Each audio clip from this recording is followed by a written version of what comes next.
Bonjour à toutes et à tous pour une nouvelle critique. Aujourd'hui nous allons parler de La folle histoire de Max et Léon, le premier film du Palma Show réalisé par Jonathan Barré. J'ai eu la chance d'assister à une de leurs avant-premières, ce qui explique la sortie de cette critique largement avant la sortie du film, qui est prévue pour le 1er novembre. Au passage, c'était une très bonne avant-première. Comme pas mal de personnes je pense, j'adore le Palma Show. C'est un duo d'humoristes composé de David Marseille et de Grégoire Ludig qui me fait beaucoup rire. Je les avais découverts avec Very Bad Blague à l'époque, et ça m'avait beaucoup plu. Maintenant, comme ils sont affiliés à D8, ça leur permet de faire des vidéos de meilleure qualité, et c'est tant mieux, on va pas se plaindre. Puis il faut dire qu'ils ont un certain talent d'acteur, tous les personnages qu'ils incarnent, ils sont presque devenus cultes sur YouTube. Par exemple, qui ne connaît pas Gaspard et Balthazar? Je vous le demande. Toi peut-être? Non? Toi? Je sais pas. Voilà, donc je vous conseille de regarder leurs vidéos parce que vous allez bien vous marrer. Mais de quoi il parle le film? C'est l'histoire de deux potes, Max et Léon donc, vivant tranquillement dans un petit village français où ils ont une relation assez ambiguë avec les villageois. Tout le monde ne les aime pas trop en général parce que ce sont des branleurs qui font rien de leur journée à part draguer des filles et faire la tournée des bars. Tout roule paisiblement jusqu'au moment où la Seconde Guerre mondiale éclate. Les deux amis sont convoqués au front, mais comme ce sont deux gaillards pas très bien dégourdis, ils vont tout faire pour échapper au combat et retourner dans leur village. Je propose de commencer par les points positifs, comme toujours en fait. Pour ceux qui aiment l'humour du Palma Show, c'est sûr que vous allez aimer ce film parce qu'il est très drôle.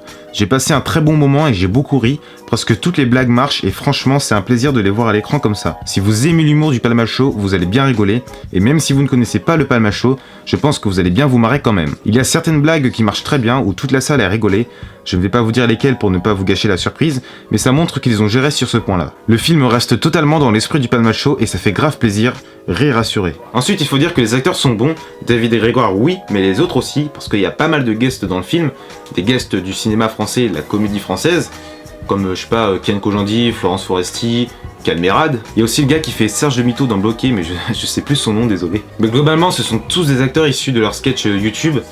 Puis on retrouve certains de Golden Moustache par exemple. En tout cas, David et Grégoire ont un aussi bon jeu dans leur film que dans leur sketch, donc voilà, il n'y a pas à se plaindre. Au niveau de la réalisation, Jonathan Barré, le réalisateur des Very Bad Blague et des programmes du Palma Show en fait, a fait du bon travail. C'était son premier film, donc il s'en est bien sorti. Après, niveau mise en scène, ça reste assez simple. On cadre ce qu'il faut sans trop en chercher plus. Il y a des passages plutôt originaux et bien pensés niveau mise en scène toujours, mais globalement, je dirais que c'est simple sans être mauvais. Et puis, il faut le dire, pour un premier long métrage, faire un film de guerre, c'est pas facile. Trouver de bons décors, les bons costumes et les véhicules par exemple, je pense qu'ils n'ont pas choisi le genre le plus simple à faire, mais au moins ils ont fait leur film jusqu'au bout. Ils ont même tourné quelques scènes au Maroc, ce qui est pas mal quand même. Je ne sais pas combien de budget ils ont eu pour faire le film, mais il devait être assez cher. On a quelques effets spéciaux d'ailleurs qui passent bien à l'écran, par exemple la destruction d'un pont ou une simple explosion. On sent pas le fake de l'image et c'est un bon point. Il y a également beaucoup de références à d'autres films.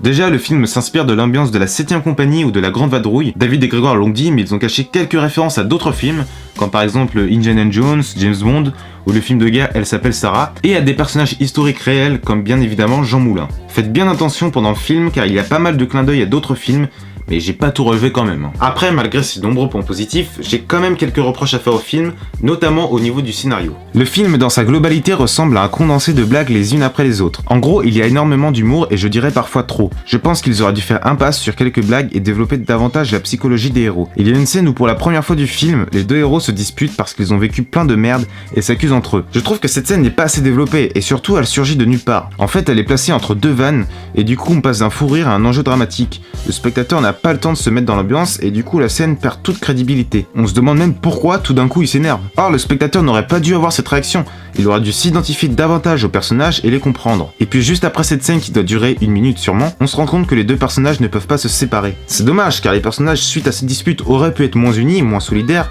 mais finalement ils retrouvent la même relation qu'ils ont depuis le début du film. Pendant les questions-réponses de l'avant-première, David et Grégoire ont dit, contrairement au sketch où l'on écrit des personnages très caricaturaux et peu développés pour que le spectateur ait rapidement ses marques, dans le film on a dû développer plus les personnages et les faire évoluer. Y a aucun souci de penser ça, c'est même normal, c'est juste que les personnages ont peu évolué car au début ils étaient solidaires, toujours ensemble, ils se protégeaient même pendant des bagarres au bar, et finalement le film fini, ils sont au même stade quoi. Ils sont juste devenus moins peureux grâce à la guerre mais c'est tout.